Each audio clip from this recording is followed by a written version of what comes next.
Baird. I'm Hannah Pippert. And I'm Courtney Masterson, and we're Native Lands LLC.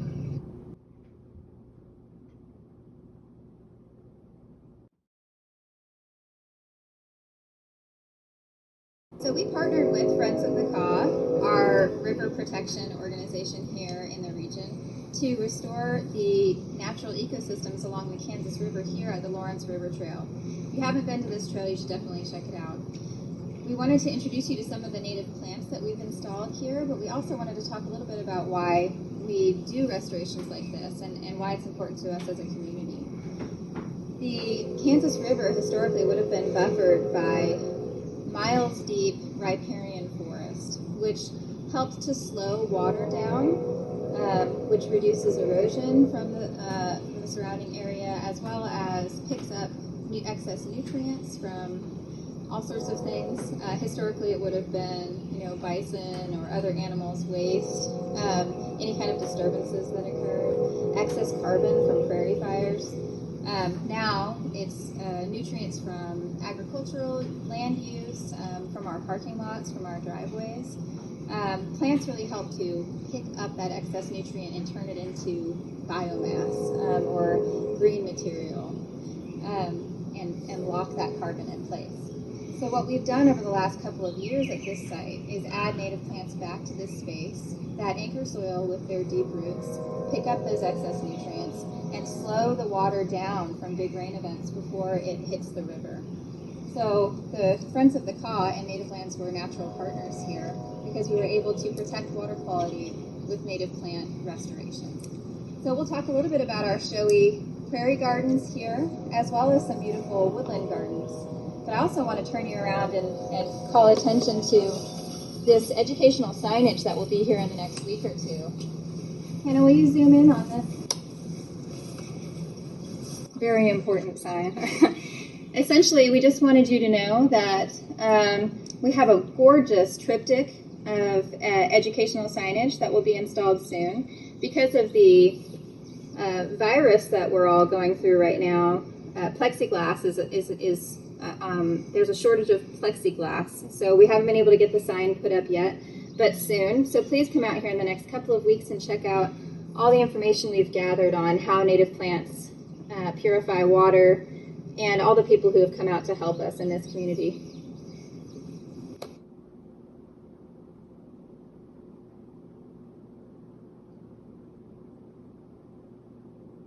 We have restored about a mile of the mountain bike trail. So definitely do that first mile. Check out all the cool native plants. We've added over 50 species of native plants to the site in the last 2 years. And we'll introduce you to a few of those right now. This is Monarda fistulosa, also known as bee balm.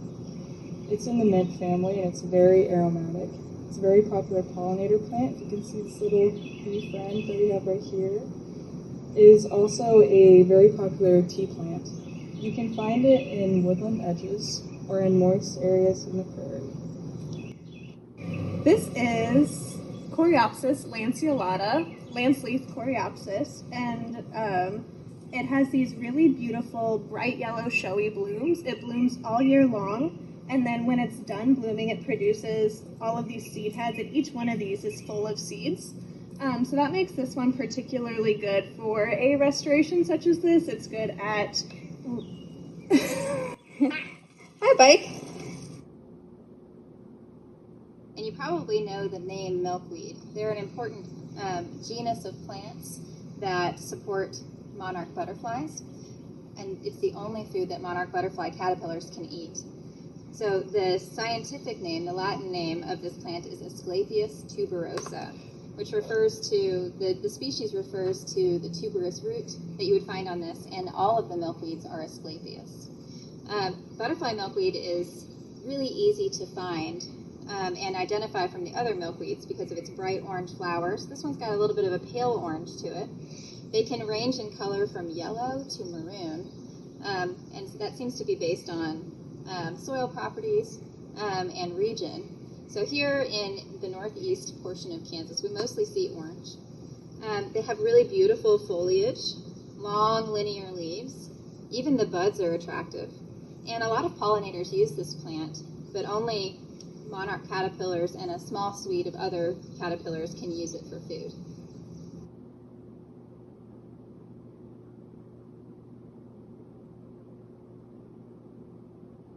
We were able to incorporate educational opportunities for surrounding schools, including KU's Environmental Studies Department.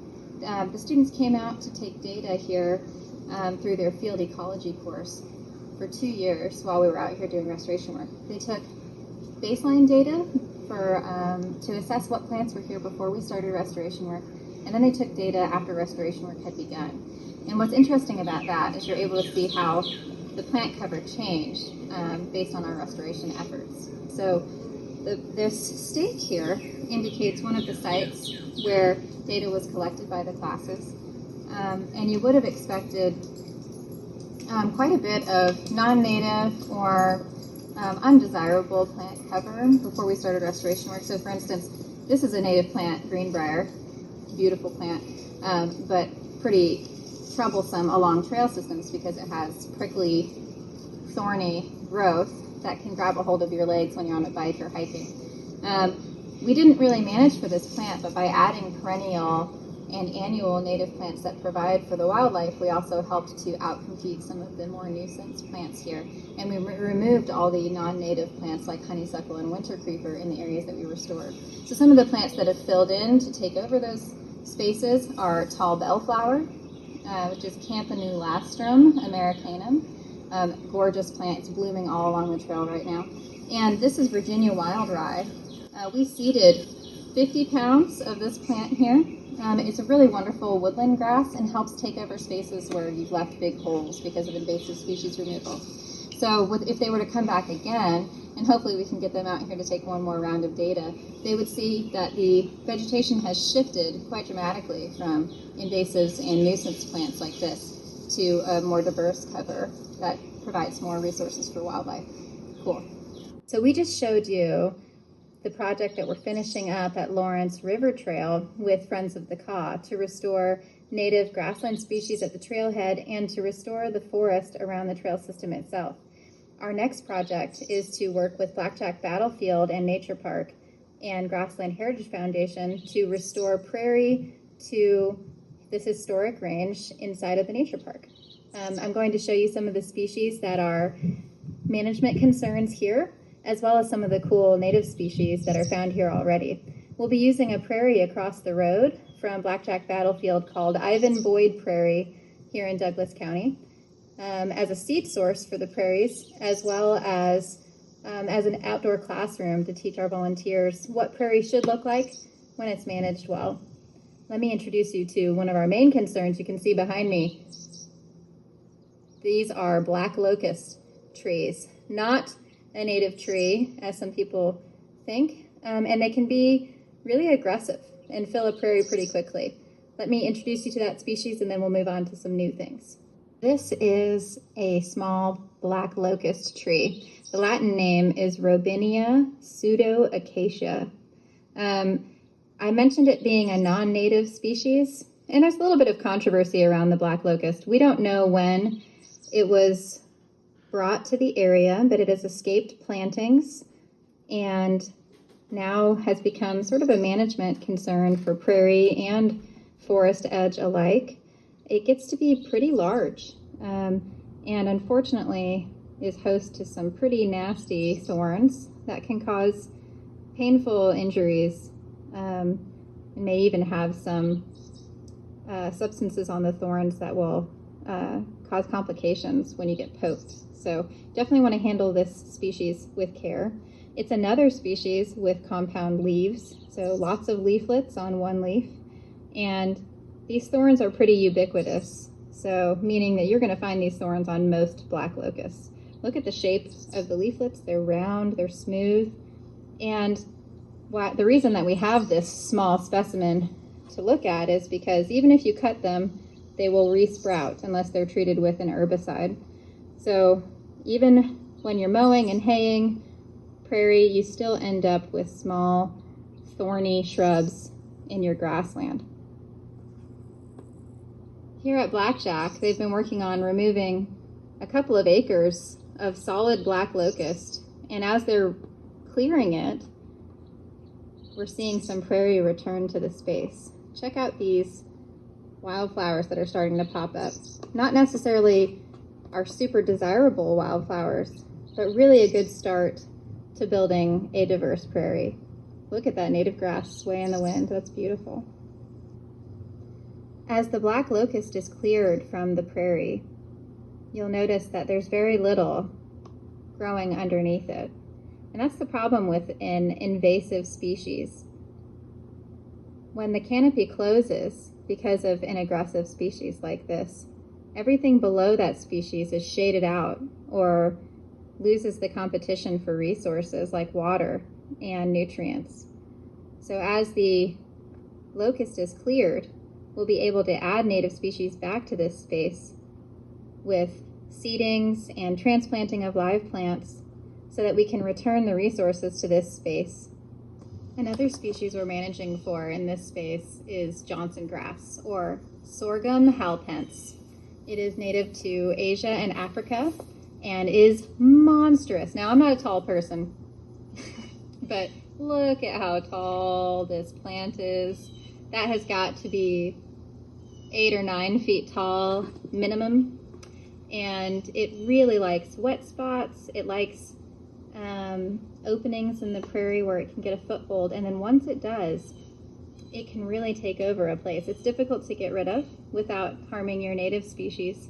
But let's check out this plant a little bit closer. How do we tell Johnson grass from other grasses? Its size is not really the best indicator. Yes, it's gigantic right now in this space, but if it had been mowed or had limited access to nutrients, it might be smaller. Check out the midrib, or this central vein on the blade of the grass. So this part of grass is called a blade. The leaf is called a blade. And the midrib here is white on Johnson grass. And look at down here in the armpit of the grass. It's really smooth. There's no hairs. A lot of our native grasses have some sort of hairs to help us discern which species it is. Not Johnson grass. And sometimes it has this ashy stem. I don't know if you can see that white on my fingers. Do you see that? That's from the stem, the waxy stem of the Johnson grass.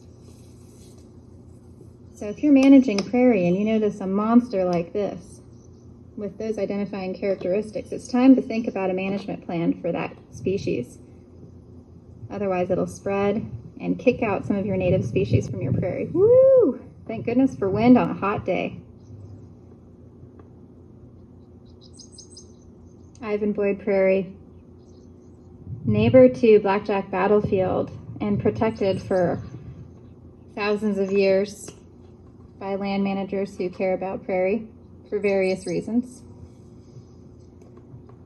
Blackjack is host to a couple of different creeks that make it an interesting marriage between a woodland and a prairie space. Around water, we expect trees to grow up and create shady spaces to anchor soil.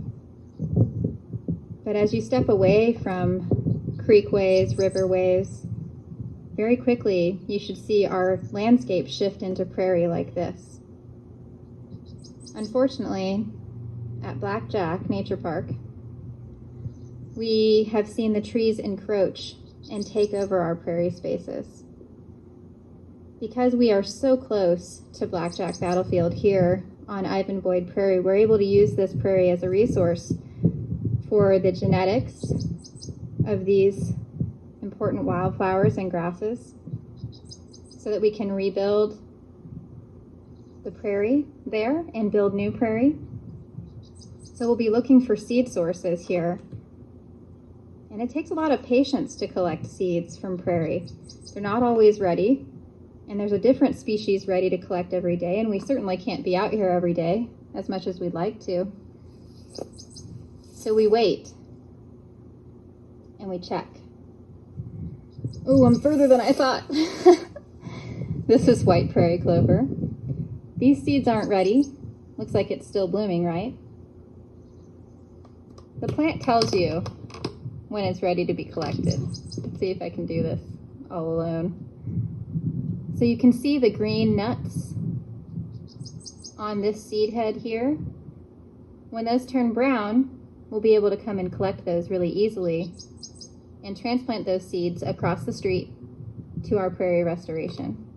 Another species that we're going to have to tackle at Blackjack is Sericea lespedeza, which, if you can believe it, is the common name. The Latin name for this plant is Lespedeza cuneata.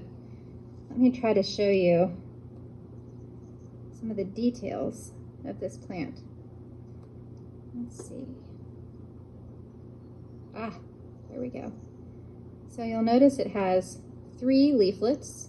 So the leaf has been separated into 3 separate smaller leaves called leaflets. And you'll notice that there's a point at the tip of the leaflets. Let's see.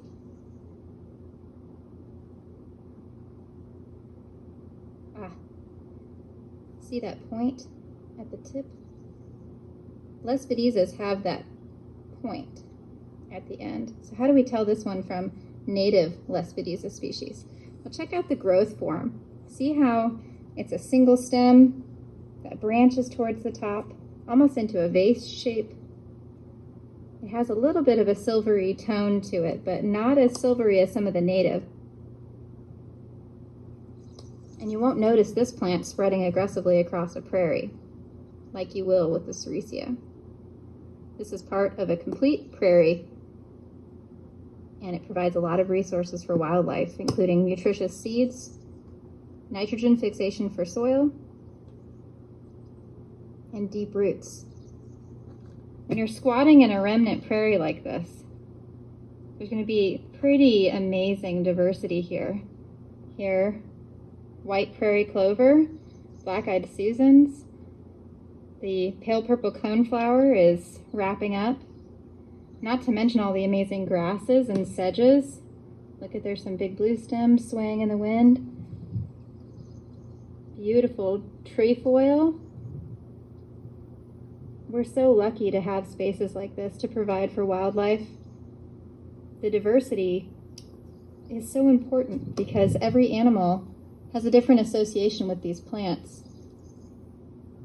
Many of our pollinators rely on specific species of wildflowers and grasses to complete their life cycle. We can only speculate at this point, since I'm not sitting in front of the Google machine, what pollinators are dependent on blue hearts. But you can be sure that they're really important to somebody, and they're certainly really important to me.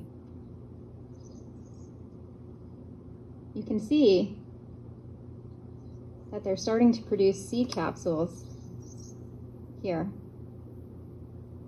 Each of these plants will serve as a resource for restoration at our neighboring prairie at Blackjack.